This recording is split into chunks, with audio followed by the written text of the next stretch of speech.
Seguimos con el Evangelio de Dios. Y voy a estar concentrado en la parte de Romanos 1, del 8 al 13. Esta parte la hemos titulado Una lección importante sobre la oración. Pero antes de comenzarles a compartir lo que yo pude traer ahí en mis notas, yo quiero como hacen en las series de televisión o en las películas, no, en las series de televisión, hacen como un preámbulo, como una introducción. ¿Cómo es que se llaman? Epílogos, algo así es que se llama. Un prólogo. El epílogo es el del final. Muy bien, un prólogo. Sí, un prólogo. Y comentarles que casi siempre he tenido la oportunidad de que don Gerardo nos comparte los diferentes temas y nos da como una guía para que podamos compartir el tema que cada uno les ha tocado. Primero don Gabriel, don Gerardo, Hugo y yo. Y casi siempre me toca la oportunidad de distribuir el trabajo entre los hermanos oficiales, ¿verdad? Y enviarles y darles las fechas de inicio y todo eso, como coordinar esa parte. Cuando yo hice esa distribución de material, al final, yo, sin querer queriendo, dijo, ¿verdad? El otro, me quedé con una parte que fue la última, y encima de eso me quedé con un tema que para mí se las trae. Y yo le he preguntado tanto a Dios de ese asunto en particular. Y yo voy a tener que empezar en este prólogo, en esta introducción, con lo que yo le he preguntado constantemente a Dios respecto a la lección importante sobre el particular de la oración. Y yo voy a abrir mi corazón y les voy a decir voy a decirles lo que me pasa a mí. A ninguno de ustedes les pasa esto que yo les voy a decir. Y sea algo así como especie de confesión de pecado, porque yo siento que no ha sido correcto, por lo menos en mi vida particular. Gracias a Dios, la palabra dice que Dios no le llama a lo bueno malo ni a lo malo bueno. Por lo tanto, puede ser que yo me sienta incómodo con lo que les voy a compartir, pero así es, por lo menos para el caso mío. Pasa así. A mí me pasa, a ustedes no, así que estén tranquilos. A mí me pasa que cuando yo saco el tiempo para orar, me entra un sueño. Y ustedes se ríen porque seguramente me imaginan a mí quedándome dormido y yo digo, ahora sí me voy a poner a orar, ¿verdad? Y comienzo en la cabeceadera, ¿verdad? Pero a ustedes eso no les pasa, ustedes arrancan a orar y oran al menos una hora. Yo no duro, oigan, ni 3 minutos. Es más, mucho, 5. Y me estoy cabeceando, ¿verdad? Pero solo a mí me pasa eso, ¿verdad? Y yo he vivido, es más, yo tengo de estar acá por lo menos 25 años en esta iglesia. Y en todo este tiempo yo he visto una cantidad de formas y maneras de orar. He visto las de diferentes religiones para ver cómo es que oran, para ver si es que yo tengo que orar como ellos. Sí, señora. Vean, les voy a contar. Bueno, digamos que este es el muro de los lamentos, ¿verdad? Y los judíos agarran y ponen su petición en un papelito, lo envuelven y lo meten en una ranurita ahí entre el muro.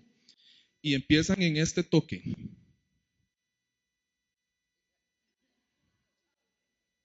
Así oran. Así oran. Es su forma. A mí no me parece para nada efectiva. Y si tienen algún resultado, bendito sea Dios. Dios tiene misericordia a todos nosotros, incluyéndoles. Les cuento otra. ¿Ustedes han visto cómo oran los musulmanes? ¿Ah? Tienen ese cuadrado grande que es como un toldo. No sé cómo se llama ese sitio. Pero he visto los videos en YouTube para ver cómo es que lo hacen, ¿verdad? Y comienzan a darle vuelta al asunto. Y todos van dando vuelta y vuelta y vuelta y vuelta y vuelta y vuelta. Y se ve donde van en miles dando vuelta. ¿Lo han visto? No sé, si alguno sabe cómo se llama, me ilustra. ¿Ah? No, hay otros que hacen así, pero eso lo hacen los que no están ahí en el centro, sino que están en otros lados, lejos. Entonces ponen el metate ahí, ¿cómo se llama? La cortina, la alfombra, se enrutan hacia donde está su sitio de oración, ¿verdad? Y cada cierto tiempo, mañana, tarde y noche, hacen ese asunto, ¿verdad? Les voy a dar un poquito más duro. Ya les hablé de los judíos, ¿verdad? Ese toque, esa meciadera, eso es bonito. Ellos oran así. Los, los musulmanes, ¿verdad? Y ahí podríamos hablar de otros, de sus formas de orar. Pero les voy a decir cómo oran los cristianos evangélicos. Ah, y aquí don Gerardo les ha dicho cómo oran. ¿Usted sabe cómo oran los cristianos evangélicos? Señor, ayúdame. Así es como dice usted, ¿no? Señor, escúchame y dame. Y como ¿cómo es? Como las ovejas. Así, como los terneros. Así oran. Y no lo he dicho yo, ¿verdad? Don Gerardo ha dicho esto antes que yo. Bien, yo seguí en mi necedad con Dios, de ver cómo es que se tiene que orar. Pero algo que yo salga completa y totalmente satisfecho, lleno, completa y totalmente eh, motivado en medio de la oración, que yo me sienta alegre, que yo sienta que todas mis fibras internas se movieron y estuvieron en ese espacio de tiempo, en un tiempo de oración, en un tiempo de intimidad con Dios. Y muchos de nosotros, bueno,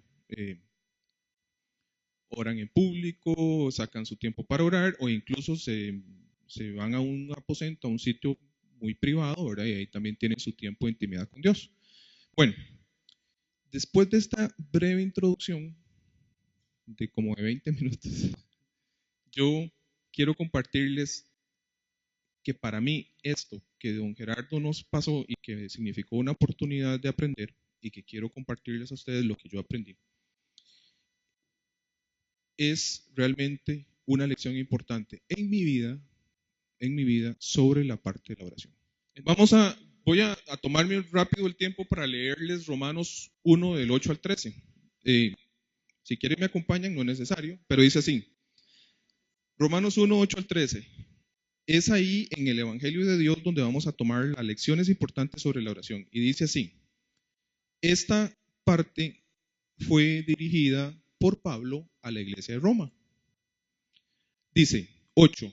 Ante todo les digo que, mediante Jesucristo, le doy gracias a Dios por todos ustedes, porque en todas partes del mundo se habla de la fe que tienen en Él.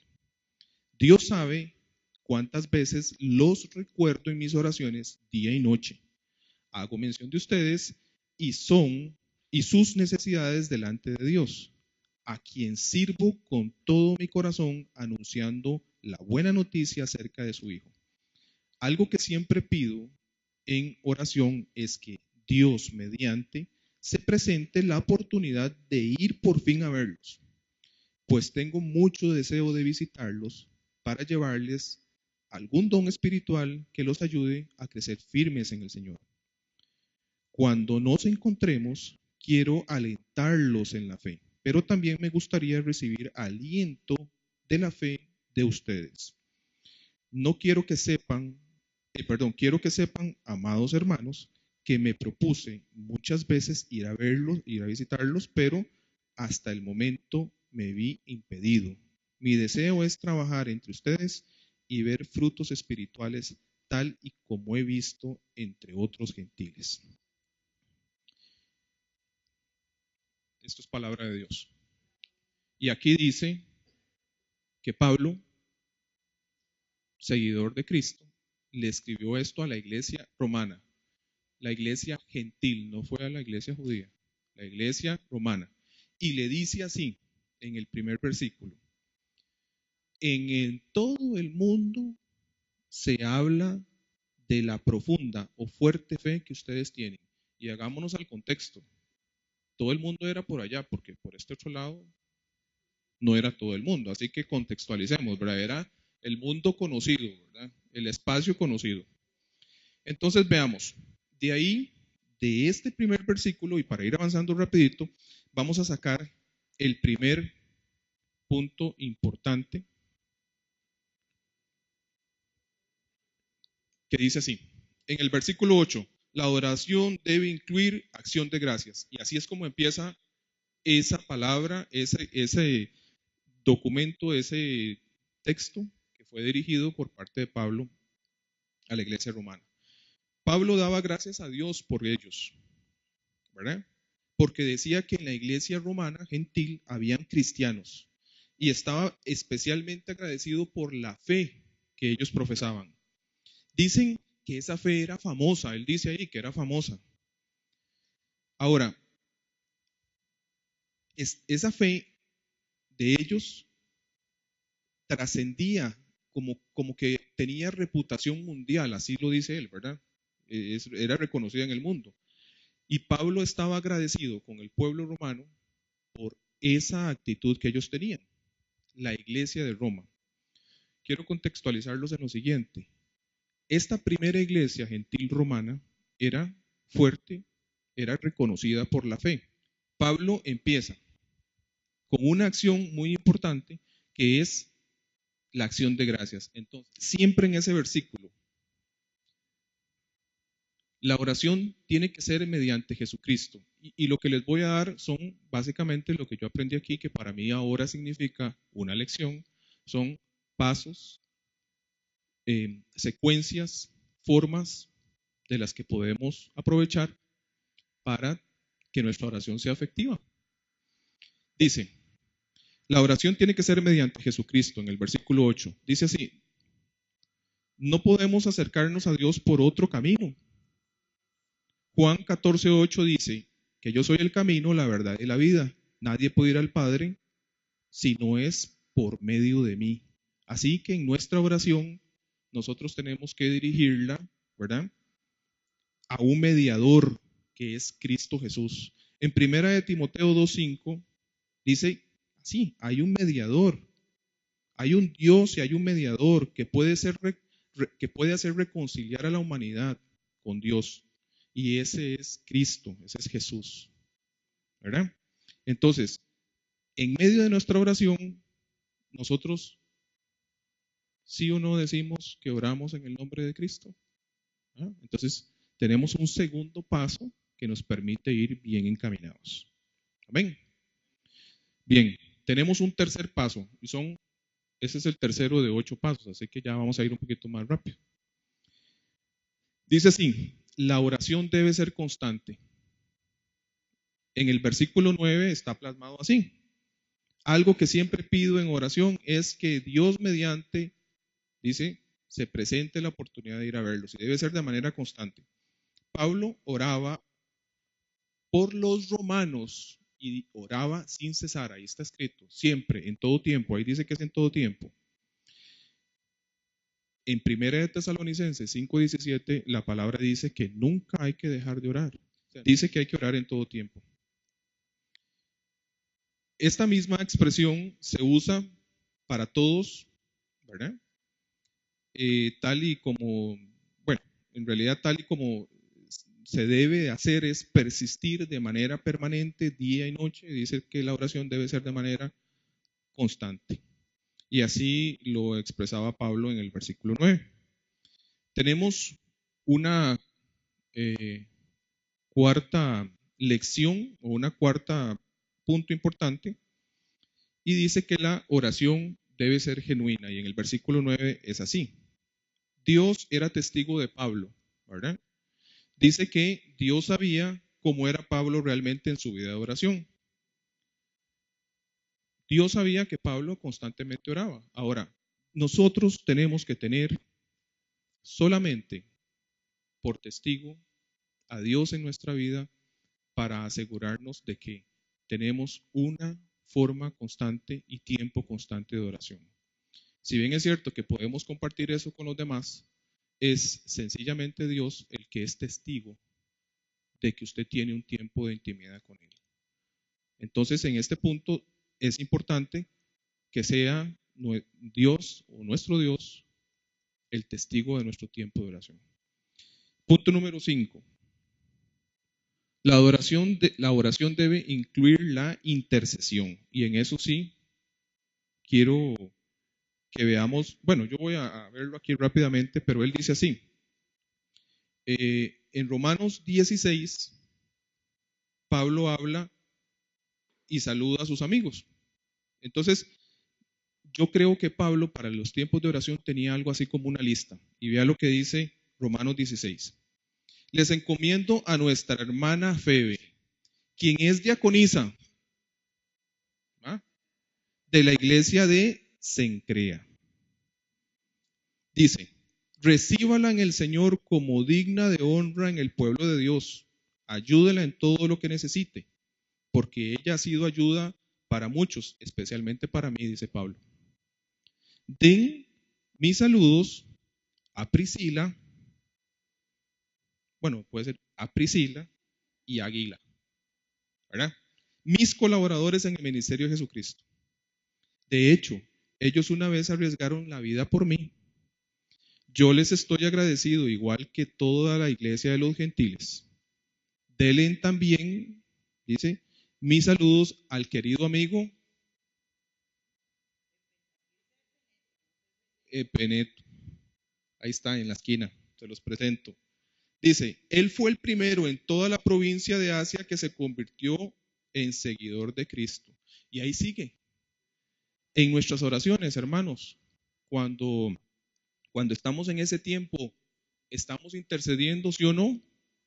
Oramos por nuestras familias, por nuestros hijos, por nuestros padres, por los hermanos de la iglesia, por el pastor, por la pastora, por los diáconos, por el servicio, en mucho, constantemente estamos en tiempo de intercesión. Dicen, Efesios 6:18 dice, oren en el Espíritu en todo momento y en toda ocasión, manténganse en alerta y sean persistentes en sus oraciones y en todos los creyentes de todas las partes. O sea, un punto importante, ¿verdad?, es también interceder por los demás. Sexto punto, y ahí fue la parte que a mí me gustó, debe ser específica. Y les voy a contar, yo siempre me andaba así como por las ramas. Y le voy a decir una cosa, si Pablo llegó y fue específico y dijo en su carta y en su oración que él quería ir a Roma, entonces, ¿por qué yo no puedo decir que yo quiero ir a algún otro lado? ¿Ah? ¿A Suiza? ¿A París? ¿Ah? Vean lo específico, hermanos, no nos perdamos, vean lo específico. Dice así, Pablo hizo en su oración una petición específica. Él oró por un próspero viaje. Él dijo así, no hay detalle en tu vida que sea tan trivial. O sea, lo que quiero explicarles es que nada es o deja de ser importante, ¿verdad? En todo tiempo, en nuestras oraciones puede ir desde lo muy espiritual hasta lo muy específico y regular. Dios está preocupado, dice la palabra, que Dios está preocupado por vestir a los lirios y darles de comer a los pajaritos. Entonces está preocupado probablemente porque yo quiero ir a evangelizar a Disney. Yo, no sé ustedes. Y eso yo una vez más se lo copio al pastor, ¿verdad? Pues, el pastor me ha mandado como en 3 oportunidades ya, ¿verdad? Punto número 7. La oración debe ser sumisa. Dice así, la palabra clave es por la voluntad de Dios. Pablo no exigía a Dios, ni le ordenaba a Dios, ni se imponía a Dios. Él simplemente hacía una petición y deseaba poner esa petición delante de Dios. Pero una cosa más importante que eso era que esperaba la voluntad de Dios relacionada con su petición. Entonces, a veces nosotros, a ver cómo se los digo, como que tratamos como de palanquear, como de coaccionar a Dios, ¿no? En medio de las oraciones. Señor, si usted me da a mí esto, yo le prometo que, ¿verdad? ¿Y a dónde lo hemos oído? A veces traiga aquí tanto y le vamos a dar tanto, ¿verdad? Entonces, debe ser sumisa. Yo oro delante de nuestro Señor diciéndole cuál es mi petición y espero su voluntad, sin tratar de coaccionar a Dios, ¿verdad? A que Él haga lo que yo necesito que haga, lo que yo quiero que haga. Y el último punto, la oración debe tener un motivo correcto. Pablo tenía muy buenas razones para querer hacer ese viaje. Decía que él deseaba ir a ver a los hermanos romanos, ¿verdad? Él quería hacer la voluntad de Dios en el versículo 10. Él quería fortalecer a los creyentes de la iglesia romana en el versículo 11 y ser fortalecido por ellos, ¿verdad? Ahora, solamente para ir terminando y nos salir temprano hoy, como, ¿verdad? ¿Alguno de ustedes me puede adelantar cómo terminó el viaje de Pablo cuando fue a Roma? Él quería ir en un viaje aprovisionado, listo, bueno, positivo. ¿Saben cómo llegó? Sin que sea el pastor, ¿verdad? Porque él sí, como dije, ya él se sabe toda la Biblia. ¿Cómo llegó Pablo a Roma? Preso. Entonces, lo que, lo que quiero es concluir diciéndoles que no siempre nuestras oraciones son contestadas como nosotros queremos. En el kairos de Dios, gracias, Él responde nuestras oraciones de la manera en que Él tiene dispuesto que se hicieran.